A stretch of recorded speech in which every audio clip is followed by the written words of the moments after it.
ഇസ്രായേലിൻ്റെ പരിപാലകനായ ദൈവമേ, ഈ ദേവാലയത്തെയും ഇവിടെ നിന്ന് മരണമടഞ്ഞ് ശുദ്ധീകരണ സ്ഥലത്തായിരിക്കുന്ന സകല ആത്മാക്കളെയും ഈ ദേവാലയത്തിൽ നിന്ന് ശുശ്രൂഷ ചെയ്ത് കടന്നുപോയ വൈദികരുടെയും സിസ്റ്റേഴ്സിൻ്റെയും ആത്മാക്കൾ ശുദ്ധീകരണ സ്ഥലത്തുണ്ടെങ്കിൽ അവരെയും കർത്താവേ നിന്റെ കരങ്ങളിലേക്ക് ഞങ്ങൾ സമർപ്പിച്ച് പ്രാർത്ഥിക്കുന്നു. പരിശുദ്ധവും പരിപാവനവുമായി ഈ ദേവാലയത്തിൽ നിന്ന് പങ്കുകൊണ്ട വിശുദ്ധ കുർബാനയുടെ യോഗ്യതയാലും ജീവിതകാലത്ത് അവർ ചെയ്ത നല്ല പ്രവൃത്തികളുടെ യോഗ്യതയാലും ആ ആത്മാക്കളെ നീതിമാന്മാർക്കായി സജ്ജമാക്കപ്പെട്ട സ്വർഗീയ ഇടത്തിലേക്ക് അങ്ങ് പ്രവേശിപ്പിക്കണമേ എന്ന് അങ്ങയോട് ഞങ്ങൾ താഴ്മയായി അപേക്ഷിക്കുന്നു. പരിശുദ്ധവും പരിപാവനവുമായ ദേവാലയത്തിലൂടെ സഞ്ചരിച്ച അവരുടെ പാദങ്ങളെ കർത്താവേ നിത്യപ്രകാശത്തിൽ സഞ്ചരിക്കുവാനിടയാക്കണമേ. അനന്തമായ കരുണ കണ്ട അവരുടെ കണ്ണുകൾ നിന്റെ മഹത്വപൂർണമായ പ്രത്യാഗമനം കാണുവാനിടയാക്കണമേ.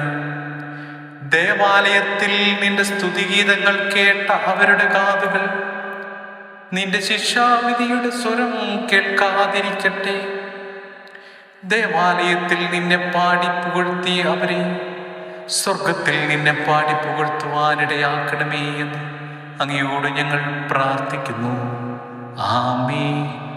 മഹിമയിൽ നിന്നു രാജകുമാരി ബലിപീഠത്തിൽ കൂടുചമയ്ക്കും പ്രാവുകണക്കെത്തിരുസഭ നിൽപ്പൂ.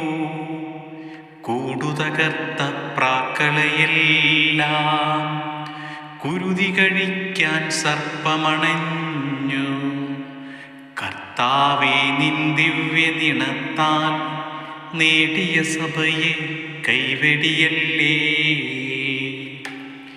കടലിൽ യാത്ര ചെയ്യുന്നവർ ആഴികടക്കും വർത്തകരെ പോ ഊഴിയിലങ്ങനെ നീങ്ങുന്നു നാം.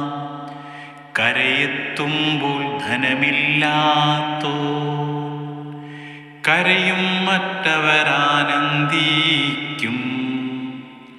ശാശ്വതമാം ധനമുള്ളവരെല്ലാം അന്ത്യദിനത്തിൽ വിജയം നേടും.